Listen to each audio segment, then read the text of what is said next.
as you go, utsho masipala ukuthi, hey, lama tuck shops are not doing izinto ngendlela right. They are selling wrong things. Bazokutshela ukuthi, no, we have a bylaw, what, this bylaw people will go and stuff like that.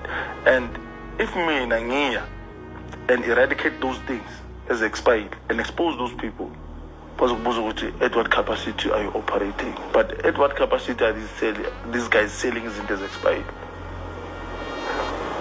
Amajita azamile ukuspan, abonhlanhla bazamile ukuspan. What happened?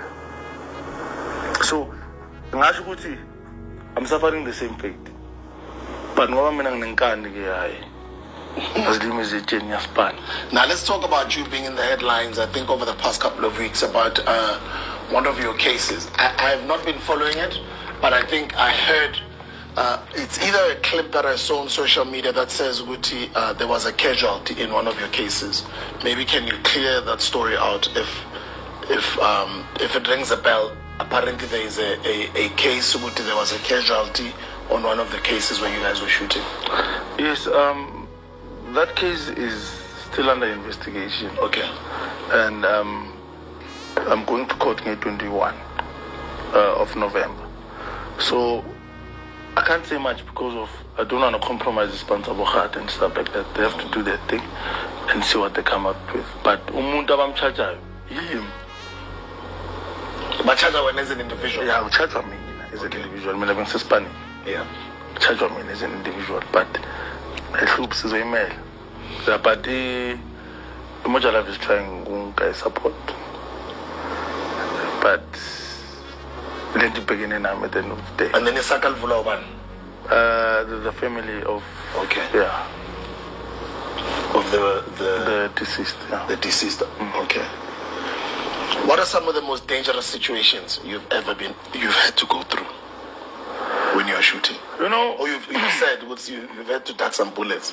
Yeah, and at some point in Durban, you passed a rich drug dealer. You get a whole brigadier who's in charge of a unit or a department in SAPS.